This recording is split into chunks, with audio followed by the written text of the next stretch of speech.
نحمدہ ونصلی علی رسولہ الکریم۔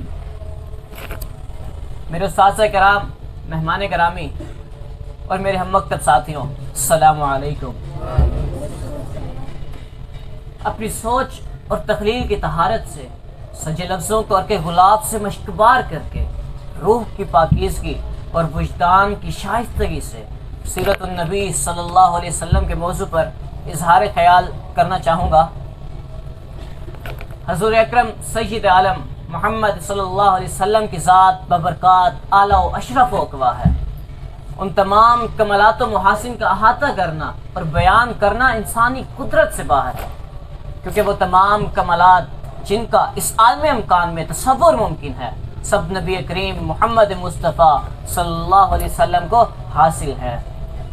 سب سے پہلے مشیت کے انوار سے نقش روئے محمد بنایا گیا، پھر اسی نقش سے مانگ کر روشنی حزم کون و مکان کو سجایا گیا۔ خدا تعالیٰ بزرگ و برتر خالق کائنات نے انسان کو تخلیق کیا۔ ان کی تخلیق کا مقصد صرف یہ ہے کہ وہ اپنے خالق و مالک کو پہچانے۔ سبحان ربی الاعلیٰ کے روح پرور کلمات سے اپنی بندگی و بیچارگی، بے کسی اور بے بسی کا اظہار کر رہا ہو، اس کی بجائے انسان نے ہر چیز کو اپنا معبود، اپنا حاجت روا، اپنا خدا بنا لیا تھا۔ بے جان پتھروں کے سامنے سجدہ ریز نظر آتے تھے، درختوں کے ارد گرد طواف کنا نظر آتے تھے۔ الغرض انہوں نے عزت و کرامت کی اس خلقت کو تار تار کر دیا تھا۔ وہ سب کھلی گمراہی میں بھٹک رہے تھے، بلکہ سارا عالمی انسانیت اس کی شدید گرفت میں تھا۔ جناب صدر، چھٹی صدی عیسوی ایک ایسا دور تھا کہ جب کائنات راضی کے گوشہ گوشہ میں شرک اور بت پرستی کی بیماری ایک وبا کی صورت اختیار کر چکی تھی۔ اللہ تعالیٰ کے بندوں کا رشتہ اپنے رب سے ٹوٹ چکا تھا، جس کے سر پر اشرف المخلوقات ہونے کا تاج سجایا گیا تھا۔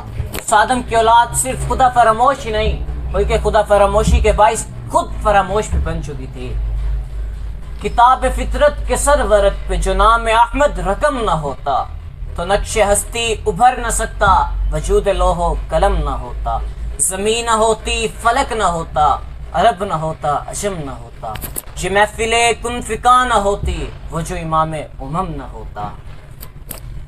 اور پھر شمنستان دہر کی قسمت کا ستارہ حویدہ ہوا، ظلمات کو اجالوں کی خبر ہوئی تو یتیم عبداللہ، جگر گوشہ آمنہ، شاہ حرم، شہنشاہ کونین، قائد انسانیت، فرمانروائے عالم، عالم قدس سے عالم امکان میں تشریف لائے تو ہر قسم کا شر ختم ہوا۔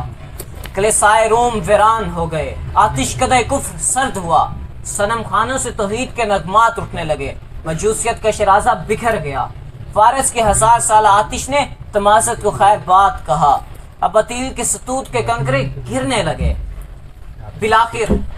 بلاخر وہ دن آ پہنچا کہ چشم فلک کو مدت سے جس کا انتظار تھا، جس کی دید کے لیے ہر دن سورج طلوع ہوتا تھا، وہ دن تقدیر میں مدت سے پرورش پا رہا تھا۔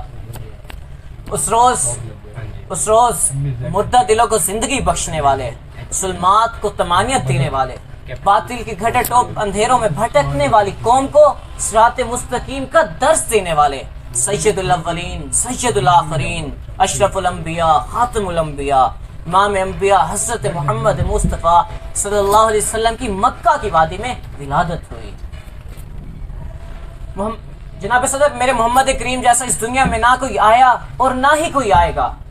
دربار رسالت میں بے مثال حسن و جمال کو دیکھ کر حضرت حسان سے رہا نہ گیا اور کہنے لگے، وَأَحْسَنُ مِنْكَ لَمْ تَرَ قَطُّ عَيْنِي وَأَجْمَلُ مِنْكَ لَمْ تَلِدَ النِّسَاءُ خَلَقْتُ مُبَرَّأً مِنْ كُلِّ عَيْبٍ كَأَنَّكَ قَدْ خَلَقْتَ كَمَا تَشَاءُ۔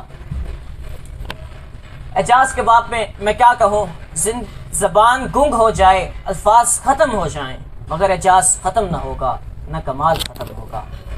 میں اپنی تقریر کا اختتام شعر سے کرنا چاہوں گا۔ زندگیاں بیت گئیں قلم ٹوٹ گئے، زندگیاں بیت گئیں قلم ٹوٹ گئے، تیرے اوصاف کا ایک باب بھی پورا نہ ہوا۔ السلام علیکم۔